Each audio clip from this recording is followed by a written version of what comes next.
Chapter 4 पुस्तक हमारे मित्र। यह पाठ एक पत्र पाठ है। तो इसमें हम देखते हैं जीवन में पत्रों का विशेष महत्व है। पत्रों के माध्यम से मानवीय संबंधों में एवं ताजगी, नयापन एवं जीवंतता बनी रहती है। पत्र व्यापक संचार का माध्यम भी होते हैं। पत्र लेखन एक कला है, अतएव पत्र लेखन की कला से छात्र अवगत हो यह आवश्यक है। इसके साथ साथ SMS यानी कि SMS, ईमेल और फैक्स के ज़माने में भी पत्र शैली का विकास करना मुख्य उद्देश्य है। यानी कि अभी हम पहले के ज़माने में थे, वो सब लोग कैसे एक दूसरे से बातचीत, कुछ उसे संदेशा भेजना था तो वो किस माध्यम से भेजते थे, तो के पत्र के माध्यम से भेजते थे। जैसे कबूतर के वो मुंह में पूरी चिट्ठी हो, वो दे के एक राज्य से वो बीजे राज्य दूसरे राज्य तक देने जाते थे। और फिर वो हम जो राजा होता है महल, उसका एक सैनिक होता है यानी अथवा तो सेनापति होता है, वो एक पत्र एक गांव से दूसरे गांव वो लेके वहाँ पे देता था। फिर पत्र द्वारा भी एक गांव से दूसरे गांव तक पत्र भेजे जाते थे। अब ऐसे फ़ोन में ऐसी सुविधाएं आ गई है, जैसे SMS द्वारा, फैक्स द्वारा और ईमेल द्वारा हम एक दूसरे के पत्र दे सकते हैं जो तुरंत पहुंच जाते थे। 1 सेकेंड अथवा तो 1 मिनट में पहुंच जाते हैं।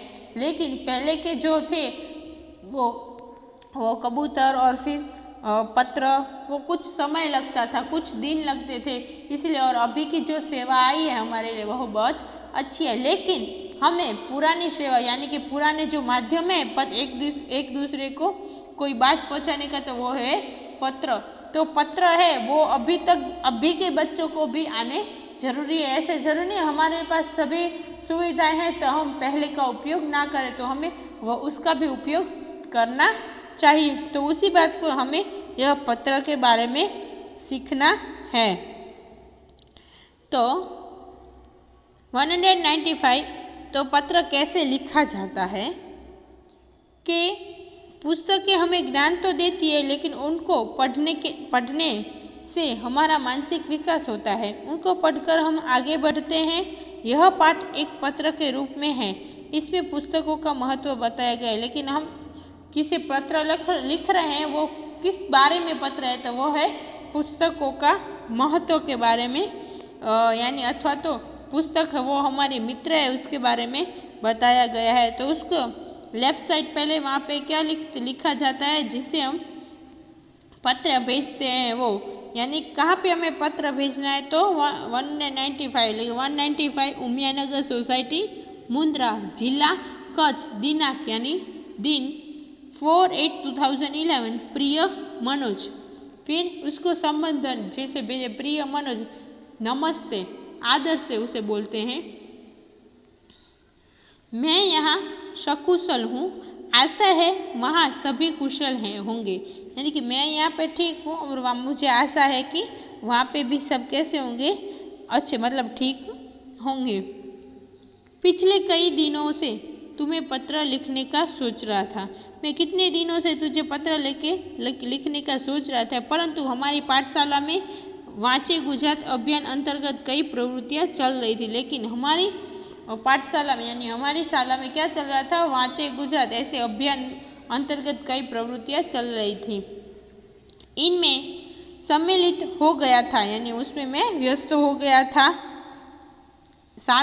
व्यस्त उसमें शामिल होकर मैं उसे जो सम्मिलित हो गए थे, वो जो प्रवृत्तियाँ हो रही थी उसमें मैं शामिल हो गया था और वहाँ के काम कर रहा था, इसलिए मैं व्यस्त था।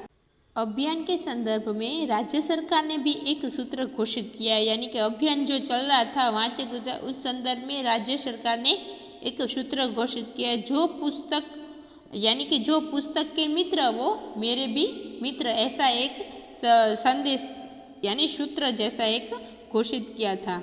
मैं आज तुमको पत्र के माध्यम से किताबों का महत्व के बारे में लिख रहा हूँ। यानी कि पत्र के माध्यम से मैं तुझे किताबों का क्या महत्व है हमारे जीवन में, वो मैं तुझे लिख रहा हूँ। किताबें हम सभी की मित्र हैं, यानी हम सबकी किताबें तो मित्र हैं। वे हमें नया ज्ञान देती है एवं भले बुरे का फर्क बता दी। हमें आज लोग आप सब लोग पढ़ रहे हैं तो वो किस हिसाब से आप में इतना सारा ज्ञान आता है, ज्ञान आया है, तो वो है पुस्तक। तो पुस्तक की वजह से आप में इतना सारा ज्ञान आया है और वह पुस्तकें भले बुरे का भी फर्क हमें बताती है। पूज्य गांधी जी ने कहा था कि पुस्तक मन के लिए साबुन का कार्य करती है, यानी पुस्तकें क्या कार्य करती है, मन के लिए साबुन का कार्य। जो मतलब जैसे कि साबुन जैसे घिसता जा रहा है तो वो सब गंदा गंदा होता है, वो सब उसमें से निकल जाते हैं। वैसे ही मन में जो अज्ञान है, अंधकार है, उसे मिटाकर वह ज्ञान का संचार यानी कि संचार करती है। यानी जो अंधकार हो गया, हम कुछ ज़्यादा नहीं कर सकते, बस इतने में वो पुराने ये सब निकाल कर अज्ञान अंधकार सब मिटाकर फिर क्या करती है, ज्ञान का संचार करती है। वो हमारे जीवन में होना बहुत जरूरी है।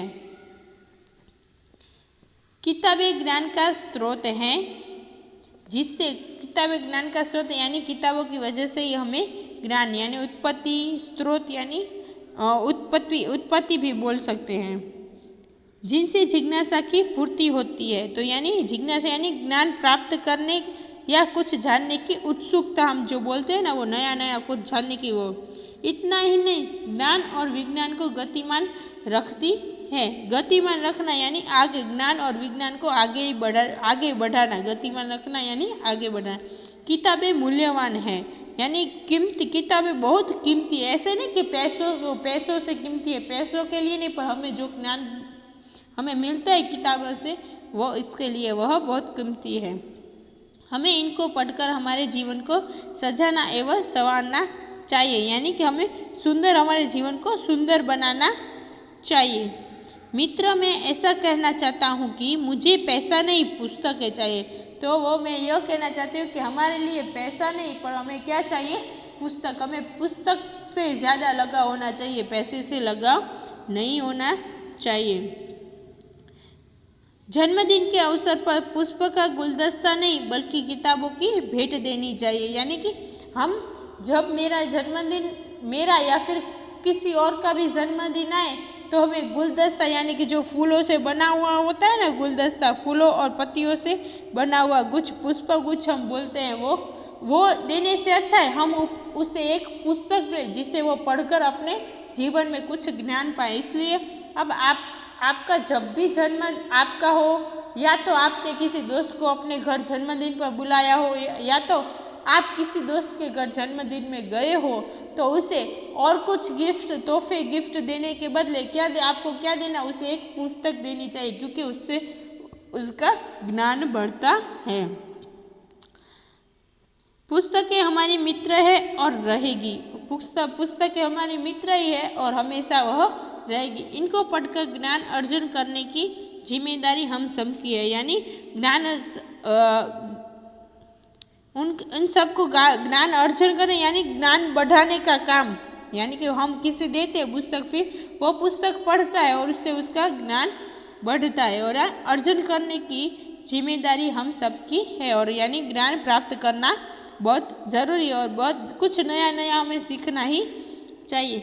मैंने हर रोज़ अच्छी किताब का एक पन्ना पढ़ना शुरू किया, यानी कि मैंने हर रोज़ एक ऐसा सोचा है कि मैं हर रोज़ एक अच्छी किताब लूँगा और उसमें से एक पन्ना पढ़ूँगा। मेरी आशा है कि तुम भी ऐसा ही करोगे। यानी मैं भी यह सोचता कि तू भी ऐसा करेगा और तू भी करना, उससे तेरी ज्ञान में भी क्या होगा, ज़्यादा से ज़्यादा तेरा ज्ञान भी बढ़ेगा। इसलिए मेरी आशा है कि तू भी हर रोज़ एक पूरी पुस्तक ना पढ़ सको तो कुछ नहीं, पढ़ एक नई पुस्तक की एक पेज तो हमें यानी एक पन्ना तो पढ़ना ही चाहिए, जिससे हमारा ज्ञान बढ़े।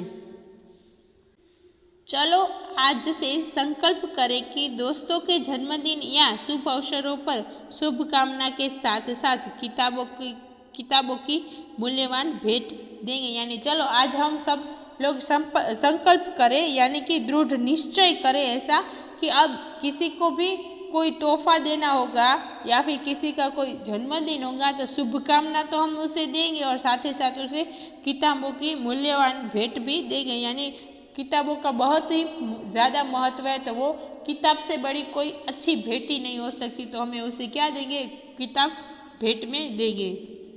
अब हमें बुके नहीं पर बुक चाहिए, यानी बुके यानी कि जो फूल, हम इंग्लिश में फूल दस्ते को क्या बोलते हैं, बुके बोलते हैं। तो हमें बुके नहीं पर क्या चाहिए, बुक चाहिए, यानी कि पुस्तक चाहिए। परिवार में सभी बड़ों को मेरा प्रणाम, यानी परिवार में सभी को मेरा प्रणाम करना। तुम्हारा दोस्त पूजन। तो इस तरीके से पत्र के द्वारा वो एक मित्र दूसरे मित्र को बताता है। तो हमें इस चैप्टर में से कितना सारा सीखने को मिला। तो अब किसी का भी जन्मदिन या कुछ भी होगा तो आप उसे भेंट में क्या दोगे, तो कि पुस्तक यानी कि बुक उसे दोगे। और इस तरह पत्र द्वारा ये बात हमें बताई गई है।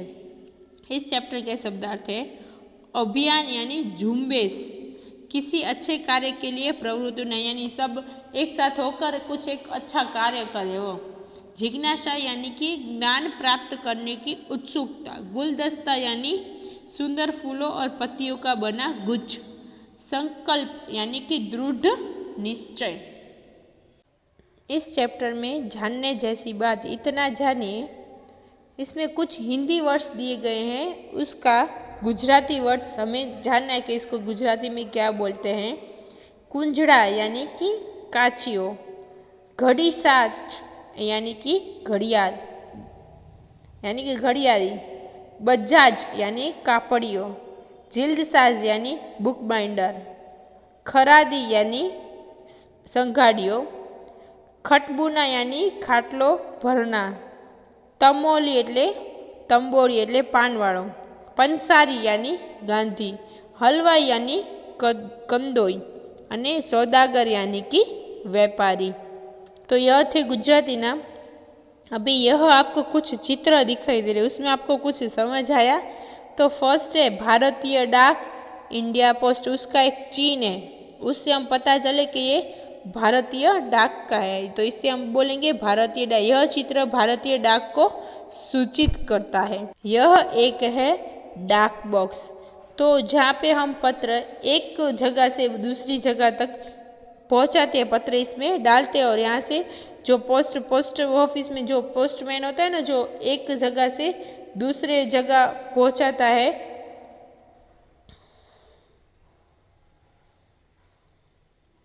यह एक डाक बॉक्स है। यहाँ पे सब लोग अपने पत्र एक जगह से दूसरी जगह पहुँचाने हो तो इस पे डाल के जाते हैं। तो यह पत्र डालने के लिए ऐसे बॉक्स रखा जाता है। फिर डाक कर्मचारी यह पत्र निकालकर डाकघर ले जाते हैं। फिर एक मोबाइल फ़ोन दिया, उसके ऊपर चौकड़ी लगाई गई है, यानी कि हम ऐसा सिंबल होता है तो इसका मतलब है कहीं भी हम जाए तो वहाँ पे फ़ोन ले जाना मना है, यानी कि यह चित्र मोबाइल फ़ोन का उपयोग निषेध सूचित करता है। यहाँ पे मोबाइल नहीं लेके जाना है। फिर इसके बाद कार पे भी ऐसी चौकड़ी है, मतलब यह चित्र कार को जाना मना सूचित करता है कि हमें कार लेके नहीं, वहाँ से आगे कार नहीं जा सकती। भाषा सजता, तो उसमें हम क्या देख रहे हैं, यह एक आपको क्या दिखाई दे रहा है, गार्डन दिखाई दे रहा है, यानी बगीचा हम बोलते हैं वो। यह एक उद्यान है, बच्चे झूला झूल रहे हैं, तो झूल रहे हैं उसके नीचे लाइन दी गई है। फिर माली पौधे को पानी दे रहा है, तो दे रहा है उसके भी पीछे नीचे पानी, यानी जो कार्य हो रहा है उसके नीचे क्या दी गई है, लाइन दी गई है। कुछ व्यक्ति आपस में बातचीत कर रहे हैं, तो उसके नीचे यानी क्या कर रहे हैं, तो बातचीत कर रहे हैं, तो वो काम क्या, बातचीत कर रहे हैं, तो वो एक कार्य करें। बच्ची दौड़ रही है, तो दौड़ रही है वो क्या है, अंडरलाइन, तो नीचे दिया गया है।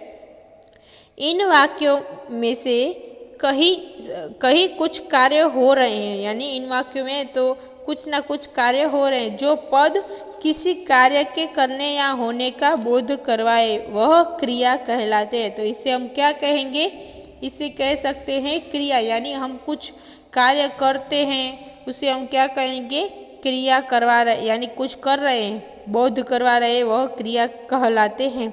जैसे कि लिखना, पढ़ना, चलना, दौड़ना, खाना, पीना, खेलना, देखना आदि शब्द क्रियाएं हैं। इसे हम क्या कह सकते हैं, क्रियाएं कह सकते हैं। आप जो क्रिया करते हैं उनकी सूची बनाएं। यानी आप पूरे दिन में जो भी क्रिया करते हैं, जैसे खेलते हो, कूदते हो, नाचते हो, दौड़ते हो, जो भी क्रिया करते हो उसी एक सूची बनानी है। यानी आपको वह एक सूची लिखने की कि मैंने आज ये सब किया।